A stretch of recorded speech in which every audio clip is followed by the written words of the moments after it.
single day I'm gonna make something great. That's my way.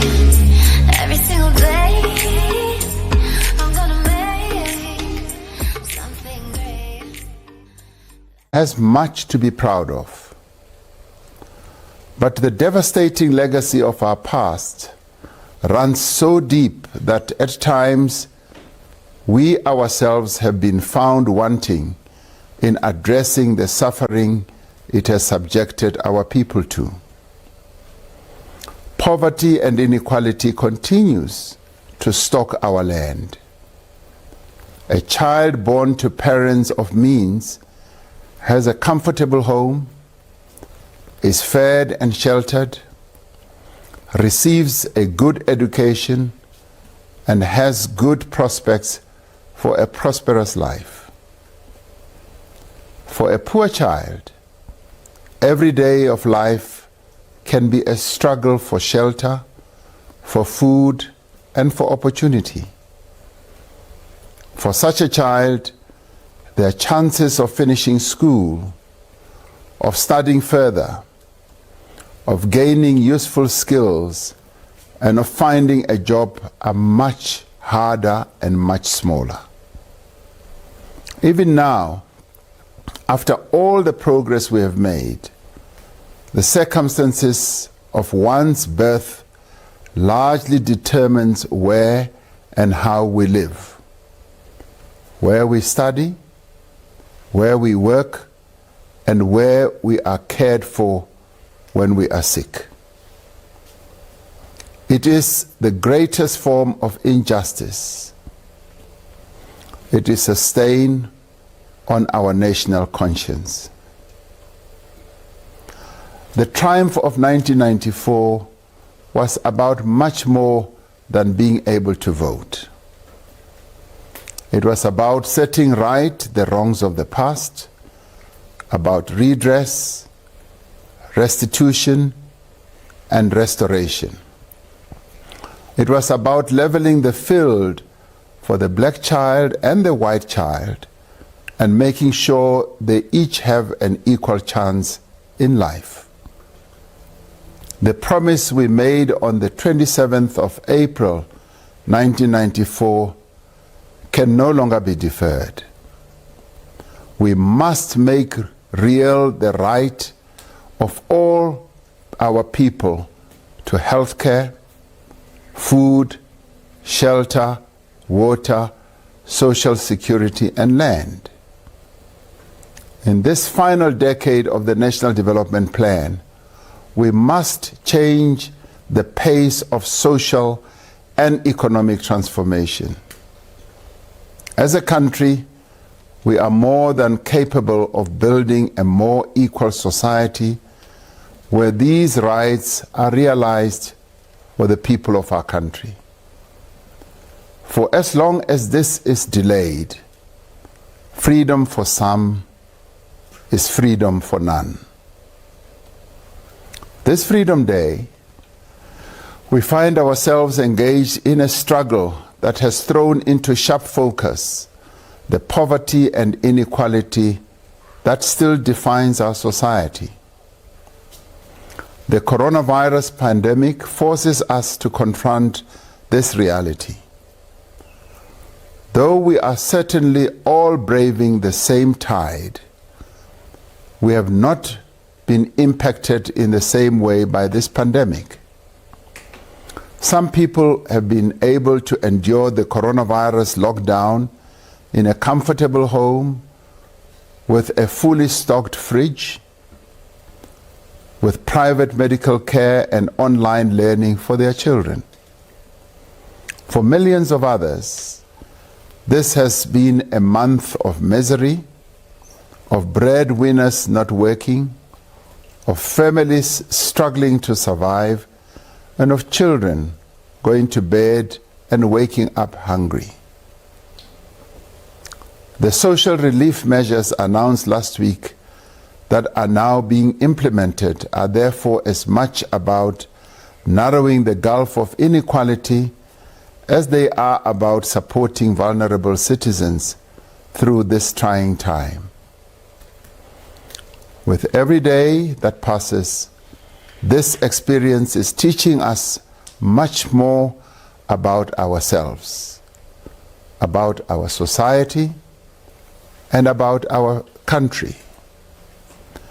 We are learning about the limits of our endurance, about our relations with others, and about our very nationhood. The true lessons of this experience will not just be about the necessity of social distancing, proper hand washing, and infection control.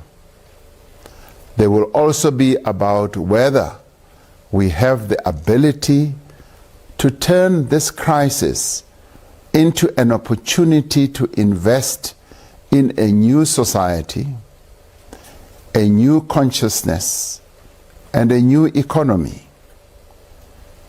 In this new society, the privileged cannot afford to close their eyes to the plight of the poor and sleep peacefully at night.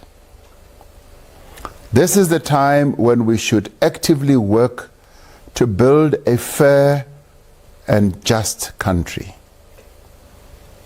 In the South Africa that we all want, no man, no woman, or child will go hungry because they will have the means to earn an income.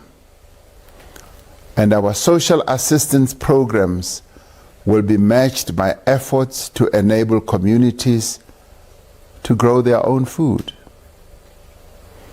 In this new society, the provision of services to our people is the foremost priority of government. The public servant understands that they are just that, a servant of the people. Public representatives put the interests of the people ahead of their own. Before this pandemic was visited on our country,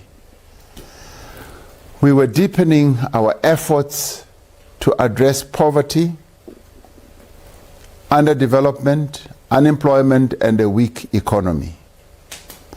This pandemic could set these efforts back by many years.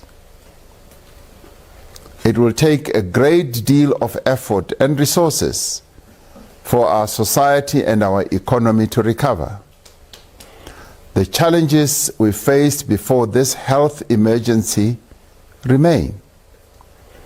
Even as we turn the tide on the coronavirus pandemic, we will still have to confront a contracting economy, unemployment, crime and corruption, a weakened state, and other pressing concerns. We will have to find new, exceptional, and innovative ways to overcome all these challenges. This is not something government can do alone. The collaborative spirit with which government, business, labor, and civil society formations have worked to drive the national effort to combat the coronavirus is yet another affirmation of just how far we have come.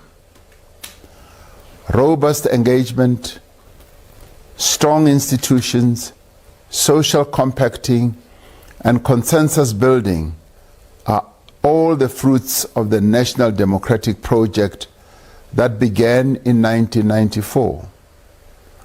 The business community has shown itself ready and willing to support their workforce and to rally its resources to combat this disease. The labor movement has worked with its partners in government and business, not only to protect its members from the worst effects of this pandemic, but to champion the interests of the poor and unemployed as a whole. Across society, NGOs, non-profit organizations, community bodies, religious communities, and individuals are working together to defend our people against this virus and its damaging economic and social effects. In doing so, they have demonstrated the solidarity and compassion that is at the center of the concept of Ubuntu. As President Mandela said, to be free is not merely to cast off one's chains, but to live in a way that respects and enhances the freedom of others. Respect for the rights of others is the beating heart of freedom. Violating the coronavirus response provisions and exposing others to a potentially fatal illness is the worst form of disrespect for others. This pandemic has changed the face of humankind, not just in our country.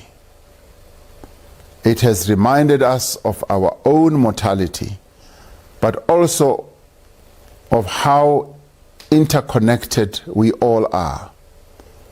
If we did not realize it before, we all know it now, that our interdependence is key to our very survival as a people. This Freedom Day, let us stand united against this disease. Let us stand united against poverty, inequality, and hunger. We can only overcome this crisis and rebuild our shattered economy if we work together. Let the good that has come from this experience of collective action and unity of purpose continue. Let the generosity of spirit that we have all demonstrated endure. We owe it to the memories of those who came before us to live the values that they cherished. Values of empathy, compassion, and solidarity. As we are reminded, this Freedom Day, we have known far worse and we have prevailed. Let us keep our arms locked together in a column of defense against this pandemic as a united people. Let us use this crisis to reaffirm our resolve to fundamentally change our society and how it functions. Let us emerge from the coronavirus pandemic a better country, a more equal country. This year we are celebrating Freedom Day apart, each of us confined to our own homes. Next year, through our determination, through our courage, and through our actions, we will once again celebrate Freedom Day together. I wish you all a happy and above all a safe and peaceful Freedom Day. I thank you.